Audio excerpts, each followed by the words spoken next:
How you doing? It's back here out in the shop. I'm using the old router sled again, and this time I'm using it to put this truss rod in the back of this one-piece organic base. That's what I'm doing. So I'm gonna cut the truss rod in the back of it right quick. So let's get on that and see what we can do with it, okay? I got it lined up, I got it clamped down, it's all in place. Let me pull this back out of the way. We're lined up here on the center line. I've got the router locked into this thing where it won't move. It's got a screw in the back here. It locks it in so it doesn't move. So it's locked in, lined up to where it goes straight to here, from straight to there. I've got me a stop mark made where I'm going to stop. So that's what we're going to do. We're going to get this channel cut. So let's get the channel cut, and then we'll move on to finishing up getting this truss run in tonight, okay? So let's go with it. Let's just start right there.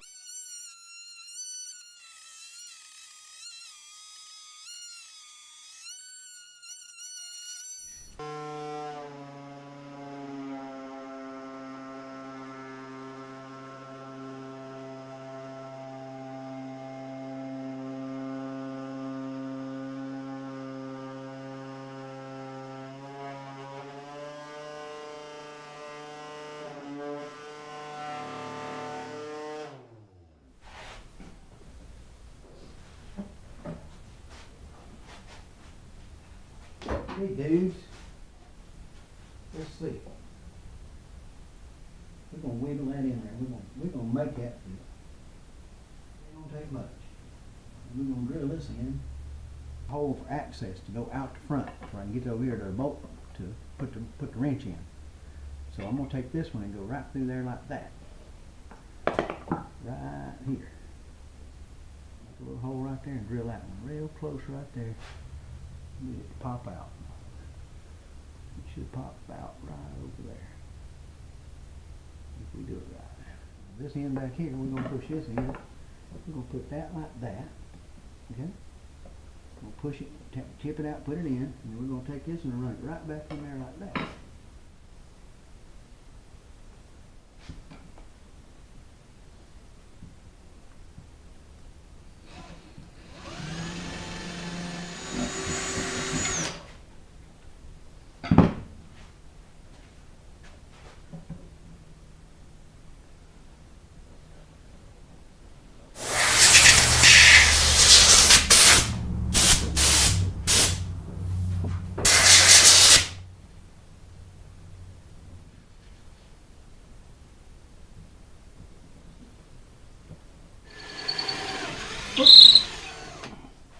Okay, where'd it come out? Where'd it come out? I don't know. I hadn't looked. Time to look, I guess. Well, pretty darn close to where I aimed at.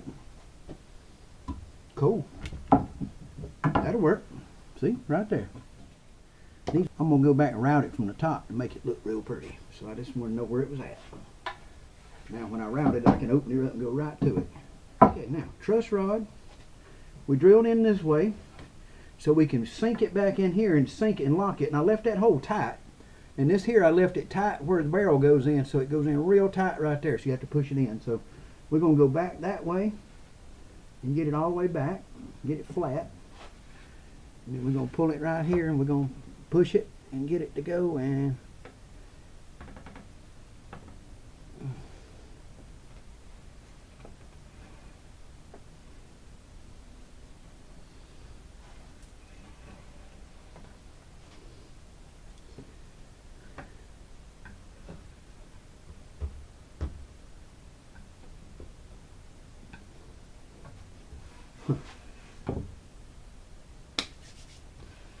I think we're ready to put a piece of wood back in there, dudes. Right now, I'm just going to leave it in there like that because it ain't going nowhere. And look this over. Look at my frets. Now, whoa, I got something over here to do. Something new.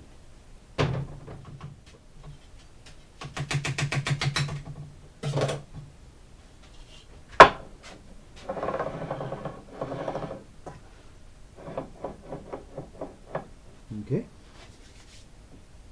Sandpaper on that. Start sanding the old fretboard. We'll be moving, dudes. Okay.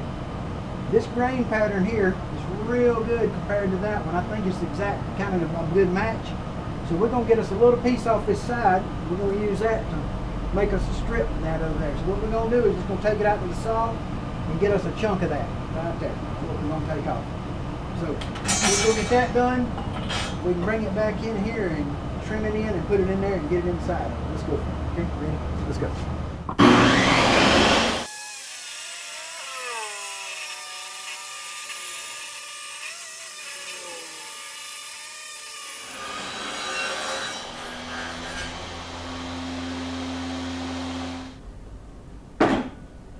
Do that. Watch this.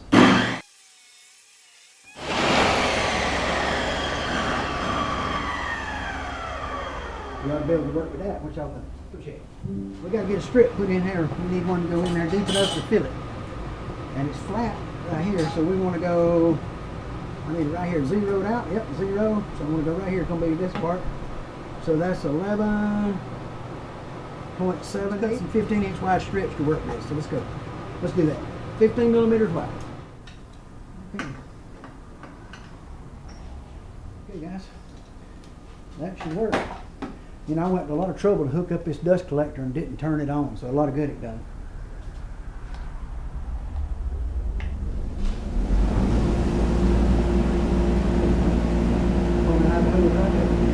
Now we got these strips, and we're just going to take some strips off of it going this way. It's going to take us off.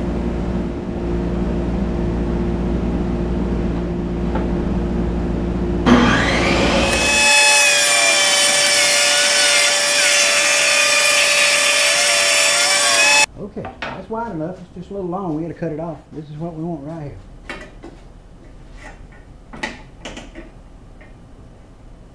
I'm leaving a little fat. So I can sand off the blade. So I can sand off the blade marks. Leaving it fat for the sanding. Okay. Gonna be a little touchy right here, guys. Anyway, let's go this way. We can use that edge. And up here, I don't even need this piece.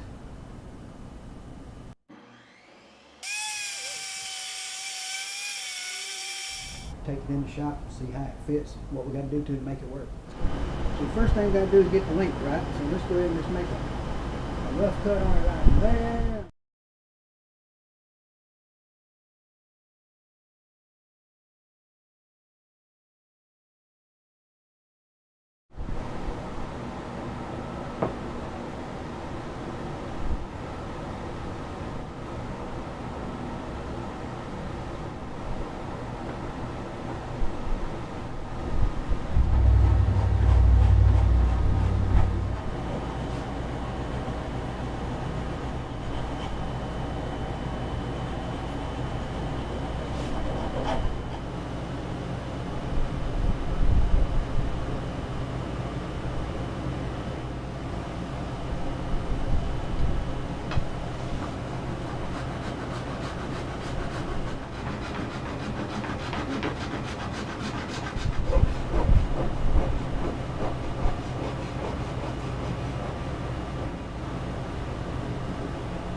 Back here in the Frugal Fixer shop, and guess what, guys? I'm sorry at the end of that video that the battery died and I lost the footage of me banging that strip in the back of that neck and getting that done. I really did. But let me show you how it turned out so you can get a look at how it finished up. And so y'all check that out. That's how it finished as far as how the strip went in and how it looked after it got done. So it goes from here to there, and it's in there pretty good. I'm liking it. Got a lot. I'm working on oil right now, so I may be making a few fingerprints here I got to rub out. Yeah, I was in the middle of this video, and that's like I say, I realized it just wasn't there. So hey, guys, that's what it is. So do me a favor, guys. I want you to help somebody out. And I want you, guess how much glue's in this guitar? Got to think about that a second, right? They super glue under the frets, and there's super glue holding these magnets in here that work on the holding this cover on the back. And then there's that wood glue that goes from right there to right there, and that's it in the whole guitar. Well, there's a little dab underneath the nut, but that's it. So, hey, I guess it might be the guitar made with the least wood, or least glue of anything ever made. Maybe, you never know. But we'll find out if glue makes a difference in the tone, won't we? Hey, guys, y'all be good. I appreciate y'all for coming by. If you would, if you hadn't, please hit that subscribe button. And I'm trying to make different videos, and this was a little longer than the other, but it had a lot in it. So, yeah, y'all stick around, and I'll get this thing buffed out and put together. We'll be playing it in another few days here. So, yeah, do something for me. Remember this. God loves you, and so do I. You can't take it with you. So do something to help somebody. No matter who it is, just help somebody else out. Do that. But stick with us, guys. Come back next time, and thank you all for coming in, okay? Appreciate you. And hey, hit the old thumbs up and share there. I would appreciate that. And, you know, I'm closing in on 500 subs. If I get there, then I get a community button that I can do less videos, because I don't have to do a video to say everything I want to say. Y'all can check it out. See you next time. Spike out. Later.